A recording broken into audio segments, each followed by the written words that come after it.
Hey everyone!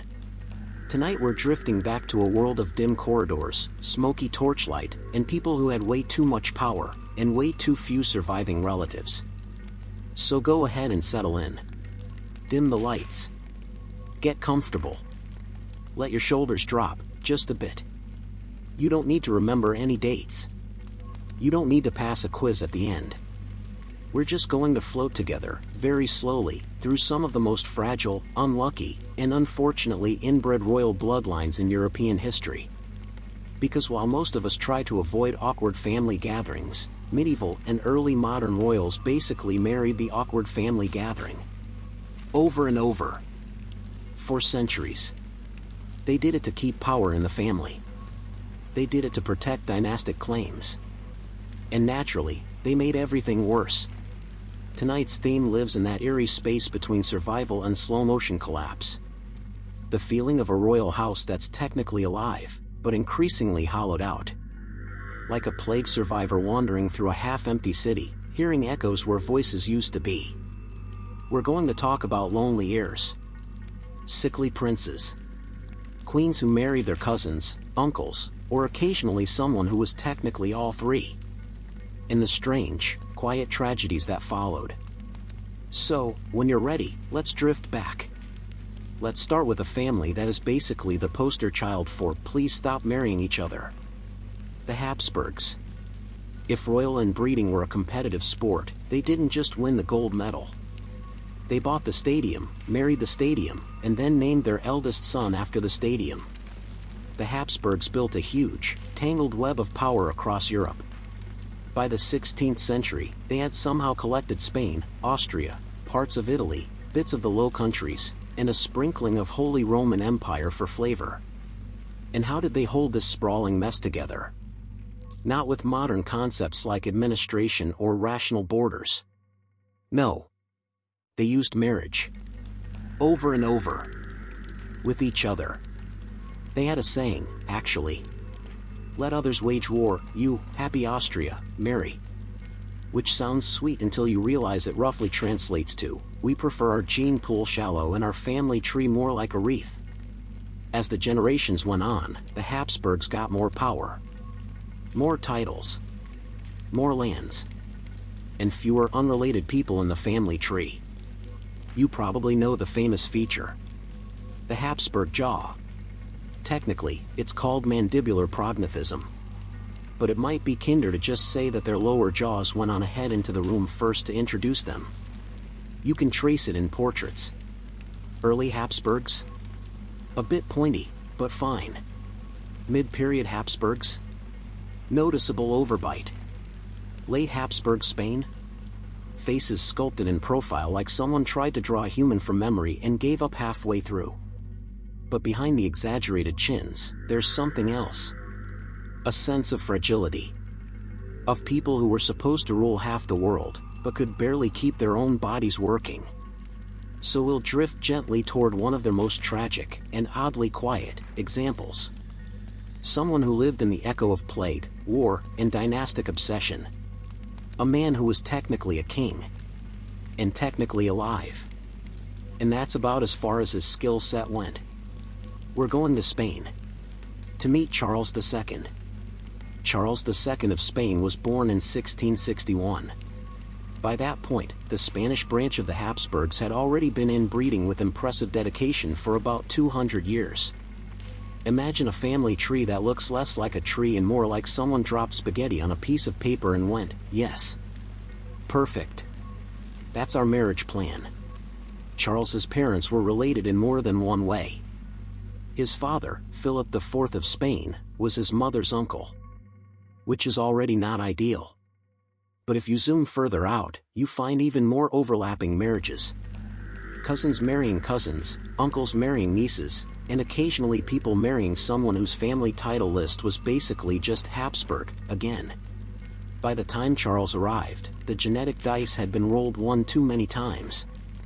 He came into the world small, frail, and immediately overburdened with royal expectations. His older brother, the heir, had died. So Charles became the center of all Spain's hopes. Spain wanted a strong king. An energetic monarch. someone to restore the imperial glory that had been slowly crumbling under bad decisions and expensive wars. What they got instead was a boy who struggled with almost everything. Walking, talking, swallowing. He didn't crawl until much later than a typical child. He didn't walk until he was about 4. And at an age when other princes might be learning to ride, hunt, and maybe most importantly speak, Charles was still lagging behind, physically and cognitively. Still, he was crowned anyway. Because he had the correct last name. And because that's what dynasties did, they kept going, even when the person at the center could barely stand on his own. Court life rearranged itself around him. Servants carried him. Advisors spoke for him. Regents ruled in his name, like puppeteers politely ignoring the fact that the puppet kept falling asleep mid-ceremony. When you look at portraits of Charles II, there is this strange combination of pomp and vacancy. The robes are heavy. The wig is majestic. The mouth is slightly open, not entirely in control. He has the Habsburg jaw, of course. But it's more than that. He looks tired. Not just had a long day of paperwork tired. The sort of tired where your body is basically a suggestion and your brain is always 3 steps behind your own schedule. He was nicknamed El Hechizado, the Bewitched. People said there must be a curse on him. Because it was easier to blame magic than centuries of inbreeding and terrible lifestyle choices. But if you strip away the superstition, what you're left with is just a very sick man. In constant discomfort. Surrounded by people who needed him to produce an heir he was probably never capable of conceiving. Which is where the real loneliness creeps in. He was never truly alone, of course. He was a king. There were servants, priests, physicians, and courtiers around him constantly. But how many of them actually saw him as a person? And how many saw him as a walking, coughing symbol with a crown on top? Let's drift through a typical day in his life. He wakes up late. His body doesn't cooperate. He has trouble eating breakfast. Chewing and swallowing are both complicated when your jaw is misaligned and your teeth don't seem entirely sure which direction to go. Food sometimes comes back up. His tongue is too large for his mouth. Speech is difficult. He tends to drool. It's not a regal look, but there it is. Servants help him dress in layers of rich fabric. Heavy velvet. Embroidery. Gold thread.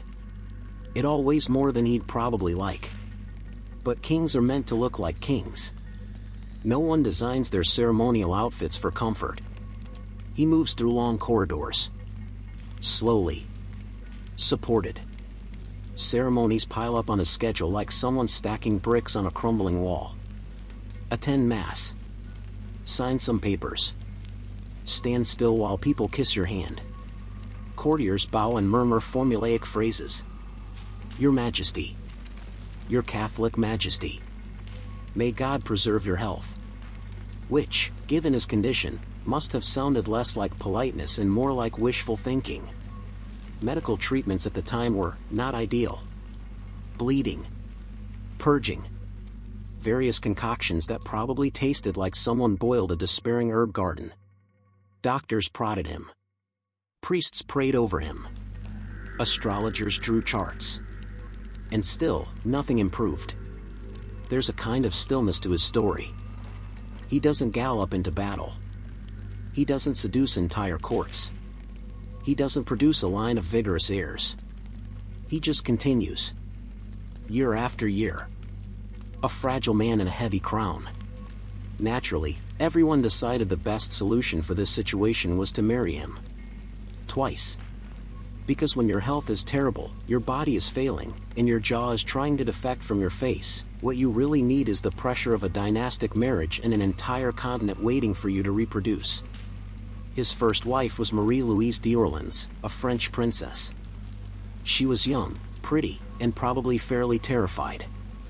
She had grown up in the more polished, if equally toxic, environment of the French court of Louis XIV, the Sun King. Versailles was a glittering theater of etiquette and passive-aggressive fan-waving. Marrying into Spain must have felt like going from a loud, bright opera to a quiet, damp cathedral. the Spanish court was more rigid, more severe, heavily Catholic and suspicious of French influence. Marie-Louise arrived with all the weight of expectation. She was supposed to charm the king, and then, most importantly, provide an heir as soon as humanly possible, preferably sooner. Unfortunately, Charles II was not exactly a romantic lead. He was shy, physically weak, socially awkward, and almost certainly infertile. Marie-Louise tried. They spent time together. They rode horses together sometimes, which may have been one of the few vaguely normal activities in their lives. But the pressure crushed her. Every time she failed to conceive, whispers grew louder. Was she barren? Was she cursed? Were the French secretly sabotaging Spain by sending a defective princess? Very few people thought to look at Charles. He was the king. The problem had to be with the woman. Naturally. Over the years, Marie-Louise's health deteriorated. She overate. She reportedly turned to sweets as coping mechanisms.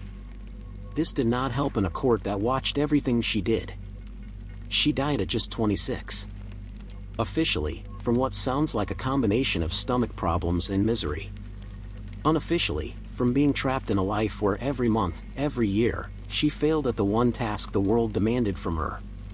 Charles was reportedly very upset. As much as his limited emotional expressiveness allowed, he grieved. In his own way, he had cared for her. For a while, the court floated in a sad, uneasy limbo. No queen. No heir. No solution. So, they tried again. His second wife was Maria Anna of Neuburg, from a German princely house. Her family had many children, which the Spanish court took as a promising sign. Surely, they thought, a woman from a notoriously fertile dynasty would fix everything. It's a bit like hoping that buying a more expensive watering can will revive a potted plant that doesn't have any roots. Maria Anna arrived, armed with her own entourage and a solid sense of political self-preservation. She understood that if there was no heir, Blaine would start looking for a new target. She had no interest in being that target. So she leaned into the Spanish narrative. If there was no child, it wasn't her fault. It must be something else. Whispers of witchcraft returned. Evil influences. Curses. Maybe the king was bewitched. It couldn't possibly be a genetic issue in a lifetime of ill health. No. That would be far too rational. Maria Anna grew powerful at court, especially as Charles's health declined. She worked to influence the succession question, because everyone could see that Charles was fading, and no direct heir was going to appear. In his final years, Charles II started to unravel physically and mentally.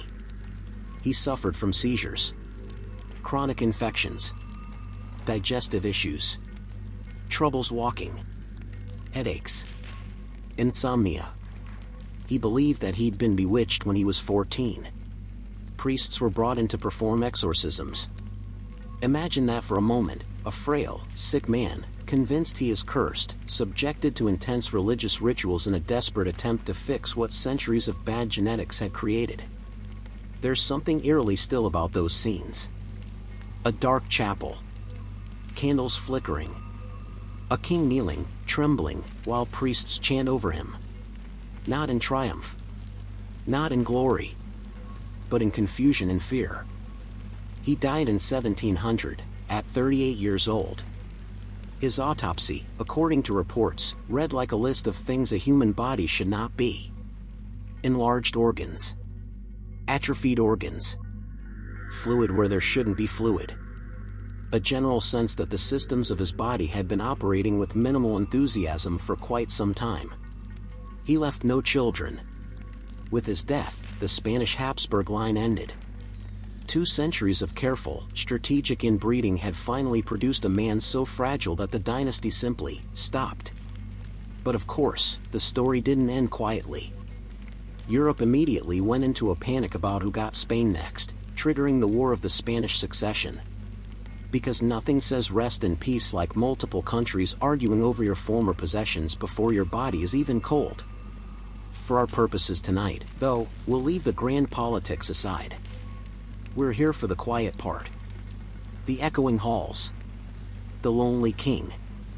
The eerie feeling of a dynasty that looks strong on paper, but in reality, is held together by ceremony, superstition, and sheer denial.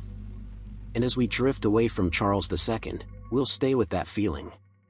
The feeling of a royal house that has survived disease, war, and time, only to find itself alone, tired, and genetically exhausted. Now that we've floated through the last gasps of the Spanish Habsburgs, let's stay with this theme of lonely survival. You'd think being born into a royal family would be a guarantee of a charmed childhood. Silk sheets. Golden toys. Servants to bring you snacks on command. And yes, some royal children had those things.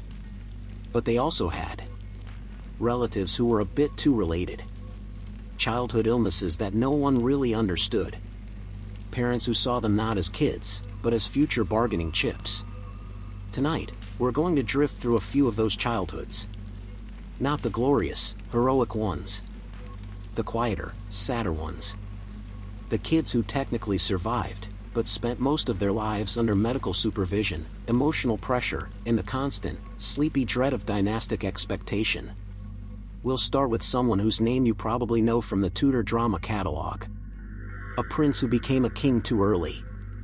Who lived in a world reshaped by his father's questionable romantic decisions. Edward VI of England. Edward VI was the long-awaited son of Henry VIII. Henry, as you may recall, approached marriage like a kind of politically aggressive speed dating experiment. Divorced, beheaded, died. Divorced, beheaded, survived. That little rhyme you might have heard sums it up. Behind the catchy rhythm were very real, very frightened women. And one desperate king obsessed with getting a legitimate male heir. By the time Edward was born in 1537, Henry had already gone through 2 executed wives and 1 annulled marriage. His third wife, Jane Seymour, finally gave him what he wanted, a son. Edward was celebrated as a miracle. England rejoiced. Bells rang. This single infant represented stability, continuity, and a chance for Henry to stop marrying people like it was a competitive sport. Jane Seymour died shortly after childbirth. So Edward entered the world as both a triumph and a tragedy. Motherless, but adored. His childhood was, on the surface, rich and well provided for. He had nurses, tutors, and attendants. He received an excellent humanist education, languages, theology, history. But his body had other plans. Edward was small. Delicate. He suffered repeated illnesses, fevers, and likely chronic respiratory issues. Some modern historians suspect conditions like tuberculosis or other pulmonary diseases lurking behind the cheerful descriptions of a slight cough and a minor fever that lasted only several months. In portraits, he appears composed and serious, with that typical Tudor expression. We're not smiling, we're surviving. His tutors praised his intelligence and piety. He was described as precociously devout and studious. Which is a polite way of saying, this child read a lot, took religion very seriously, and probably didn't get out much. Meanwhile, the atmosphere around him was anything but calm. Henry VIII's court was a swirl of intrigue. Every noble faction had an opinion about how Edward should be raised. Every ambitious courtier saw the little boy as both a future king and a current opportunity. As Edward grew, his body struggled to keep up with his titles. He was officially named Prince of Wales. He was dressed in miniature versions of royal garments, complete with elaborate collars and stiff fabrics that probably made breathing even more fun than it already was in 16th century England. You can imagine him, a thin boy in heavy clothes, moving through cold stone corridors. Attended. Watched. Protected from drafts and yet constantly exposed to the emotional winds of political fear. Henry VIII loomed over his life even when he wasn't physically present. Edward existed because multiple women had suffered, and in 2 cases, died. That's a lot of pressure for a child. He didn't just have to live. He had to justify everything that had happened before him. When Henry died in 1547, Edward was only 9 years old. Too young to fully understand the complexities of kingship. Old enough to understand that everyone now expected him to be the solution to decades of instability. He became king as a child. The real ruling power fell to regency councils, first his uncle Edward Seymour, then John Dudley. They were the adults managing the paperwork and rearranging the kingdom, while young Edward hovered somewhere between puppet and participant. From a distance, it looks like a success story. He was crowned. He wore the crown jewels. He was called His Majesty. Up close, it's another story of frailty. His health continued to decline in his teens. He developed a persistent cough. He lost weight. He became more and more exhausted. Records mention consumption, the old term for tuberculosis. He wasted away gradually. Still reading. Still writing devout notes in his journal. Still, somehow, responsible for the future of the kingdom. He died at 15. 15 is an age where you should be awkwardly figuring out hobbies, not rewriting the line of succession out of fear that your older half-sister, Mary, would reverse Protestant reforms. On his deathbed, Edward tried to shape the future by naming his Protestant cousin, Lady Jane Grey, as his successor. It didn't work out well for her, or for the concept of subtle succession planning. But for our purposes tonight, we'll leave the political consequences aside again. We're staying with the quieter image. A thin boy. In a large bed. In a cold palace. Surrounded by anxious adults. A life that was technically royal, but never really got to be anything else. Let's drift north now. To another chilly palace. Another sickly child. Another set of dynastic hopes pinned to a body that just couldn't. We're going to Scotland. To meet Mary, Queen of Scots, but not the dramatic adult version. Not the one with the tragic execution and the endless romantic entanglements. We're looking at her childhood. Which was essentially a long exercise in everyone wants me, no one can actually protect me, and I'm constantly being moved. Mary was born in 1542. Her father, James V of Scotland, died when she was just 6 days old. So she became queen while still at the absolutely no neck strength stage of infancy. A newborn queen. On paper, this looked very exciting. In practice, it was a nightmare. She grew up in a world of regents and rivalries. Scotland was a smaller, vulnerable kingdom, caught between English pressure to the south and its old alliance with France. The English king, Henry VIII, had a great idea. Which, as usual with him, was not actually a great idea. He proposed what came to be known as the rough wooing. Which, in charming diplomatic terms, meant, marry your baby queen to my young son Edward, or I will invade you repeatedly. Scotland did not respond well to this approach. Henry went ahead with the invasions anyway. Mary's early years were shaped by war and the constant need to keep her physically out of England's reach. So they sent her to France. A small, delicate child with a crown on her head and a target on her back. On the voyage, storms hit. Ships were scattered. But Mary's ship made it through, because she was, if nothing else, stubbornly alive. In France, she grew up at the French court. Surrounded by luxury. Gilded halls. Language lessons. Dancing. It sounds elegant. And in some ways, it was. But she was also a political object. She was betrothed to the French Dauphin, Francis. From a young age, their lives were synchronized for maximum dynastic value. Playmates in childhood, sacrificial offerings to international strategy in adolescence.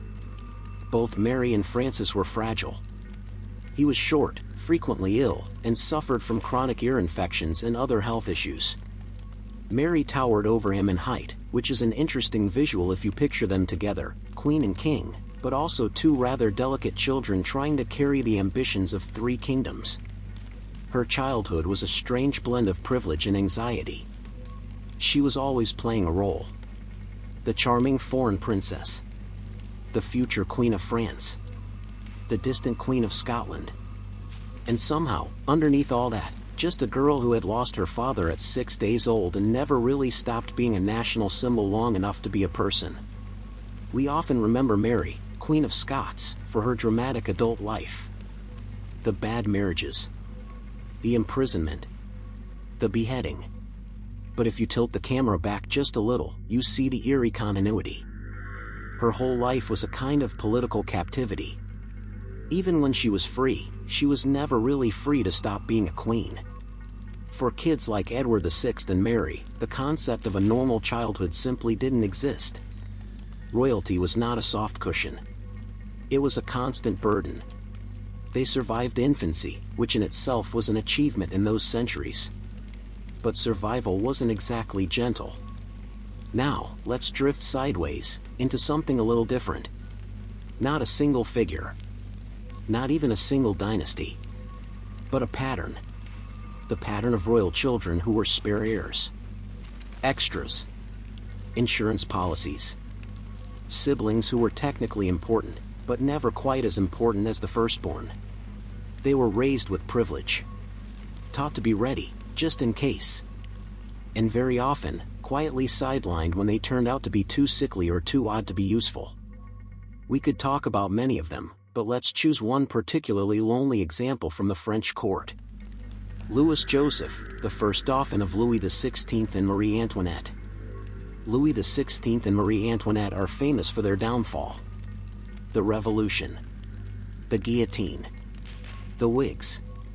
But before all that, they were just another royal couple desperately trying to produce heirs in the glare of public scrutiny. Their first son, Louis Joseph, was born in 1781. He was celebrated, of course. France needed an heir. The Bourbon dynasty needed a future. From the beginning, he seemed sweet, bright, and sensitive. Marie Antoinette adored him. She spent time with him in their private retreat at the Petit Trianon, away from some of the rigid formality of Versailles. But by the time he was a few years old, it became clear that something was wrong. He developed a spinal condition. Some suspect tuberculosis of the spine, also known as Pott's disease. He began to experience pain. Difficulty standing. Difficulty walking. In a court that loved appearances, this was a quiet catastrophe. The Dauphin, the symbol of continuity and strength, was physically collapsing. Doctors tried treatments. He was subjected to braces, supports, uncomfortable procedures. He spent long periods of time confined indoors, in bed, or in specially adapted chairs. His younger brother, Louis Charles, was born in 1785. Healthier. Livelier. Soon enough, Louis Charles was the charming little prince running around at events while Louis Joseph watched from a distance, in pain. Marie Antoinette tried to give him affection and some semblance of happiness. But the boy understood, at least on some level, that he was failing in the one role that really mattered, be the future king. He died at age 7. Years before the Revolution. Years before the family's imprisonment and execution.